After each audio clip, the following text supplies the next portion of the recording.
Dear student, welcome back smart career classes. मैं मनीष कुमार पाल। जैसा कि आप लोग जान रहे हैं कि भोकाल सीरीज हमारी चल रही है केमिस्ट्री में। यह सीरीज जो महत्वपूर्ण टॉपिक है उन टॉपिक पर सीरीज चल रही है और जिसमें आज हमारा टॉपिक है इलेक्ट्रॉनिक विन्यास। केमिस्ट्री में अपना विशेष योगदान रखने वाला टॉपिक इलेक्ट्रॉनिक विन्यास, इलेक्ट्रॉनिक कॉन्फ़िगरेशन। ये इतना इंपॉर्टेंट है कि अगर आपको इलेक्ट्रॉनिक विन्यास नहीं आता है तो आप ये समझें आपको केमिस्ट्री नहीं आती है, क्योंकि रसायन विज्ञान को समझने के लिए इलेक्ट्रॉनिक विन्यास को आना जरूरी है। इलेक्ट्रॉनिक विन्यास अगर आपको नहीं आएंगे तो आप रासायनिक आबंध को नहीं निकाल पाएंगे, आप ऑक्सीकरण संख्या को नहीं निकाल पाएंगे, आप संयोजकता को नहीं निकाल पाएंगे। ठीक है ना। इन सभी संयोजकता, ऑक्सीकरण संख्या और रासायनिक आबंध को जानने के लिए आपको इलेक्ट्रॉनिक विन्यास आना बहुत जरूरी है। देखिए, इलेक्ट्रॉनिक विन्यास का मतलब क्या होता है। इलेक्ट्रॉनिक विन्यास परमाणुओं में इलेक्ट्रॉनों का व्यवस्थीकरण करता है। तो ये होता है अफबाउ के नियम के अनुसार। किसके अनुसार होता है? अफबाउ के नियम के अनुसार। ठीक है ना। अफबाउ का नियम भी आपको हम समझाएंगे आज इस वीडियो के माध्यम से। इलेक्ट्रॉनिक विन्यास के सभी डाउट समाप्त होने वाले हैं, ए टू जेड डाउट समाप्त होने वाले हैं।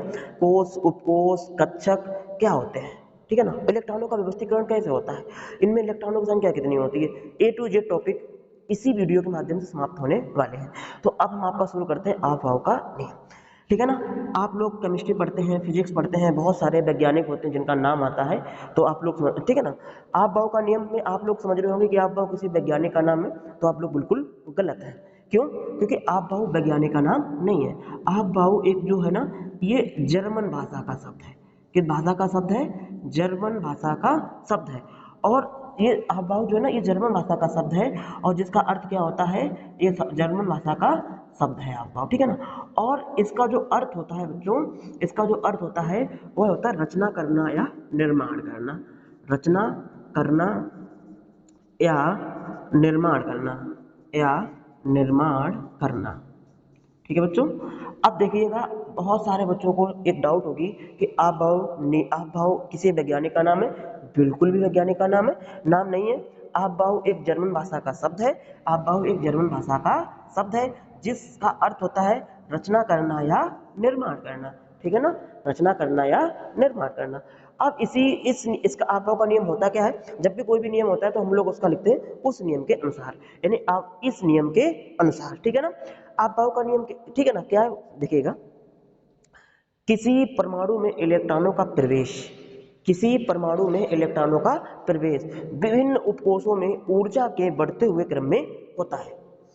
अब आपको इसमें आ रहा होगा परमाणु, ठीक है ना, उपकोष, ऊर्जा। ठीक है ना।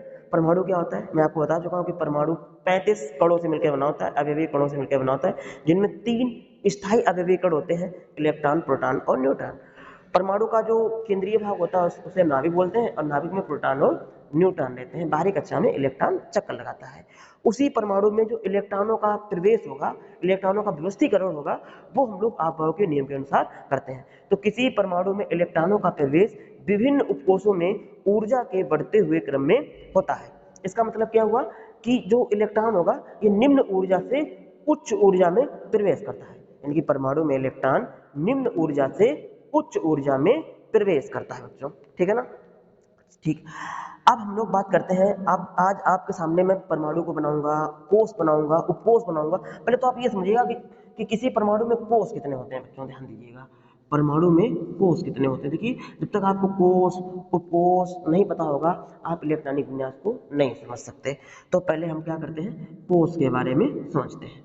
कोष की संख्या, किसी भी परमाणु में कोषों की संख्या कितनी होती है? 7 होती है। कौन कौन से कोष होते हैं आपको पता होना चाहिए, के, L, M, N, O, P और क्यू।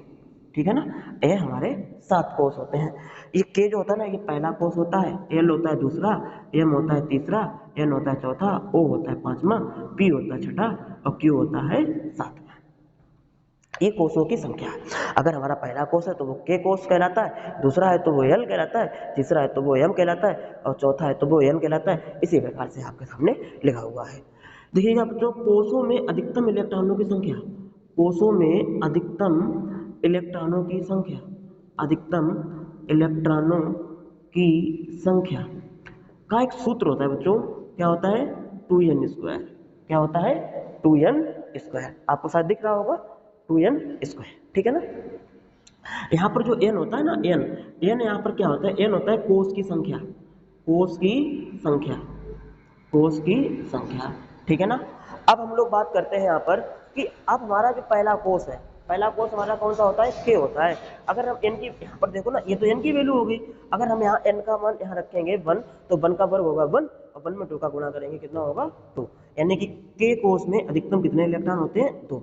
हमेशा ध्यान रखना है आपको, ये तो बहुत जरूरी बात है, ध्यान रखना है अधिकतम इलेक्ट्रॉन की संख्या, अधिकतम इलेक्ट्रॉन की संख्या। अब दूसरे कोष में अधिकतम कितने इलेक्ट्रॉन होंगे, एल कोष में अधिकतम कितने इलेक्ट्रॉन होंगे, यहाँ पर 2 रखेंगे, 2 का वर्ग कितना होता है 4, और 4 का 2 में गुणा करेंगे कितना होगा, भैया यहाँ पर 2 रखेंगे, 2 का वर्ग होता है 4, और 4 में 2 का गुणा करेंगे कितना होगा 8, 2 एल का कितना हो गया 8, यहाँ पर 3 का वर्ग करते हैं तो 9, और 9 दूनी 18, 4 का वर्ग करेंगे 16, 4 का यहाँ रखेंगे, 4 का वर्ग 16, 16 दूनी 32, बोलिए 5 का वर्ग 25 दूनी 50, 6 रखेंगे 36 दूनी 72, 7 रखेंगे 7 7 49 दूनी 18, यानी कि आप लोगों ने कोस तो जाने कि कोस कितने होते हैं, 7 होते हैं, कौन कौन होते हैं आपने वो भी जान लिया, K L M N O P Q, और कोस की संख्या जानी। कोसों में अधिकतम इलेक्ट्रॉनों की संख्या का सूत्र होता है 2n², n क्या होता है कोस की संख्या, और कोसों में अधिकतम इलेक्ट्रॉन की संख्या, के कोस में कितने अधिकतम इलेक्ट्रॉन हो सकते हैं, 2, बहुत इंपॉर्टेंट है, आपको ये तो जानना ही जरूरी है, बहुत जरूरी है, ठीक है ना। के में अधिकतम 2 इलेक्ट्रॉन, एल में 8 इलेक्ट्रॉन, एम में 14, एन में 32, ओ में 50, पी में 72, और क्यू में 58। ठीक है बच्चों, शायद आई होप आपको अच्छी तरीके से समझ में आ गया होगा, रटना नहीं पड़ेगा, समझ सूत्र के माध्यम से put value get the answer. अब हम बात करते हैं उपकोष की, किसकी बात करेंगे, यहाँ पर आपके सामने उपकोष की बात करेंगे बच्चों। उपकोष देखिएगा, उपकोष होते हैं 4, उपकोष कितने होते हैं 4, कौन कौन से होते हैं, एस, पी, डी और एफ।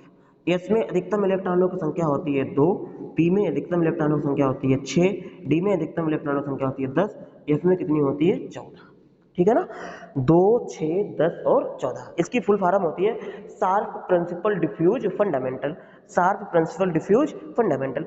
आपने कोष भी समझ लिए, उपकोष भी समझ लिए, अब आप लोग आधाओं का नियम अच्छी तरीके से समझ में आएगा कि किसी परमाणु में इलेक्ट्रॉनों का प्रवेश विभिन्न उपकोषों में ऊर्जा के बढ़ते हुए क्रम में प्रवेश होता है।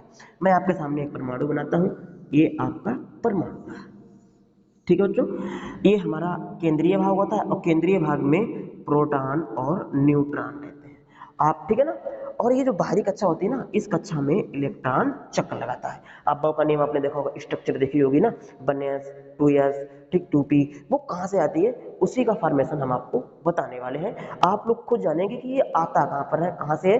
1s जो हमारा पहला कक्षक होता है, पहला कोष होता है, उसमें एक ही उपकोष क्यों होता है, दूसरे कोष में 2 ही क्यों होते हैं, ठीक है। इन सब पर विस्तार से चर्चा होने वाली है। पहला कोष हो गया, ठीक है ना। अच्छा बात, ये दूसरा नेक्स्ट कोषों की संख्या आपको पता है कितनी होते हैं, 7 कोष होते हैं बच्चों। कोष कितने होते हैं, हमारे कोष 7 होते हैं, ठीक है ना।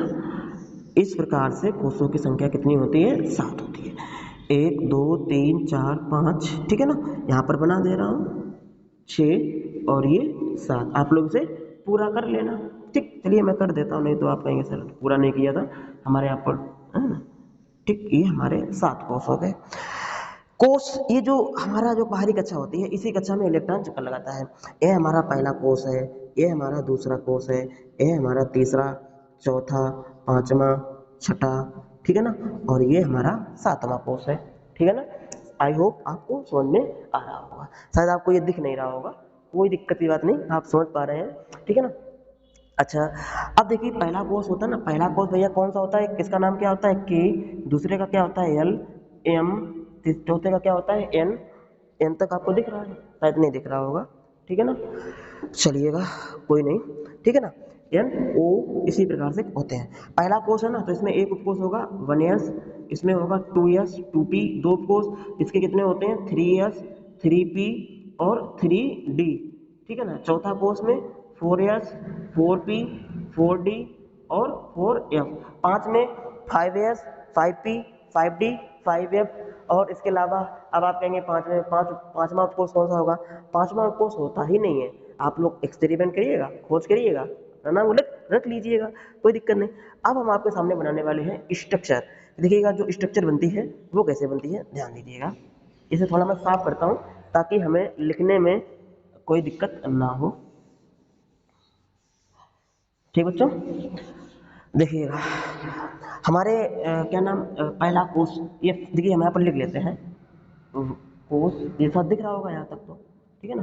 1 ये पहला कोष, दूसरा, तीसरा, चौथा, 5, 6 और 7। पहला कोष में भैया एक उपकोष होगा 1s, दूसरे में देखो कितना है 2s और 2p है, तो भैया 2s और 2p। तीसरे में क्या होगा बच्चों 3s, 3p और 3d। चौथे में क्या होगा 4s, 4p और 4d। पांचवे में क्या होगा 5s, 5p और 5d।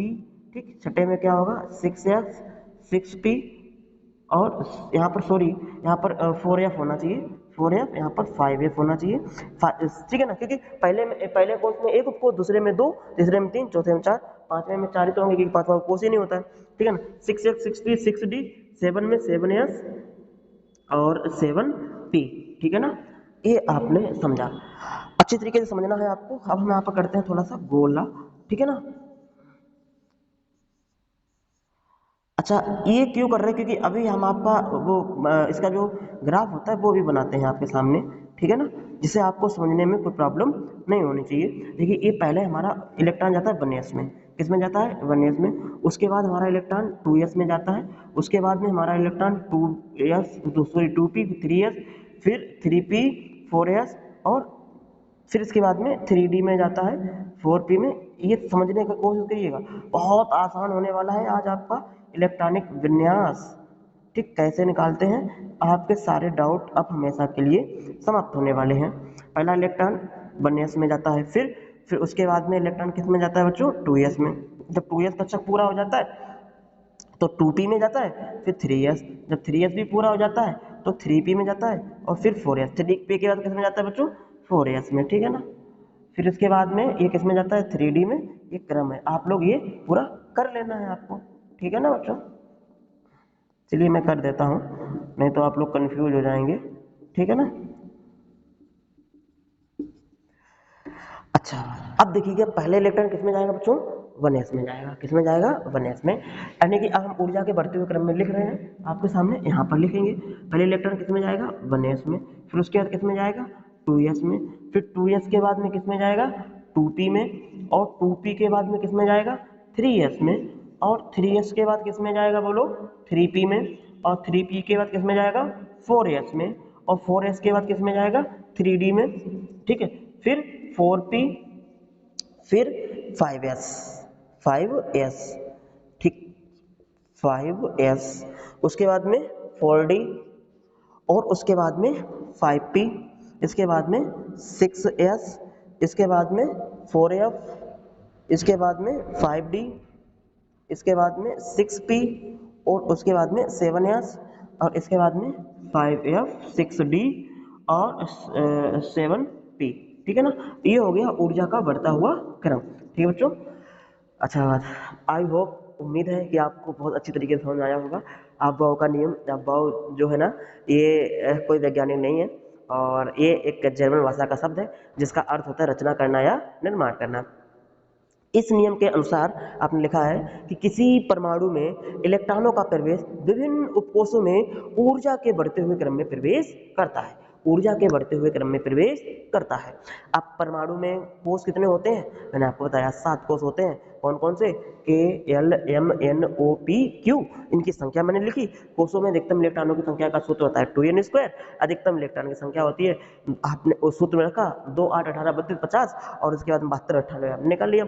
उपकोष हमारे पास 4 होते हैं, AsPDF। AsPDF की फुल फॉर्म होती है सार प्रिंसिपल डिफ्यूज फंडामेंटल। इसमें 2 इलेक्ट्रॉन, पी में 6 इलेक्ट्रॉन, डी में 10 इलेक्ट्रॉन, एफ में 14 इलेक्ट्रॉन होते हैं। परमाणु आपके सामने बनाया गया, और परमाणु का ये केंद्रीय भाग है, केंद्रीय भाग में प्रोटॉन न्यूट्रॉन होते हैं।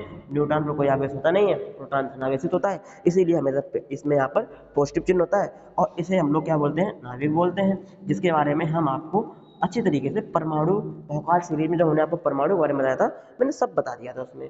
ठीक है ना। यहाँ पर हमारा मतलब ये था कि ये डायग्राम कैसे आया, उसी पर हमने फोकस किया है। पहला ये first course, second, third, fourth, fifth, six and seven के, ये तो पहला कोर्स हमारा कौन सा होगा, के, दूसरा एल, तीसरा एम, यही तो लिख दिया मैंने, ठीक है ना। पहला कोर्स है तो एक उपकोष होगा 1s, दूसरे में 2 उपकोष होंगे 2s 2p, तीसरे में 3 होंगे 3s 3p 3d, चौथे में 4 होंगे 4s 4p 4d 4f, ठीक है ना। इसी प्रकार से मैं डायग्राम बनाया, ऊर्जा का बढ़ता हुआ क्रम लिख दिया। अगर आपको ये वीडियो अच्छा लगा है और बहुत कुछ सीखने को मिला है, अगर कुछ नया सीखने को मिला है तो आप जरूर वीडियो को लाइक करें, चैनल को सब्सक्राइब करें, अपने फ्रेंडों के पास जो है इस वीडियो को शेयर करिएगा। और इसके साथ साथ में भोकाल सीरीज के अंतर्गत में बहुत इंपॉर्टेंट टॉपिक के हमने वीडियो बनाए हैं, उन्हें आप जाकर के प्लेलिस्ट के माध्यम से देख सकते हैं। बहुत बहुत धन्यवाद।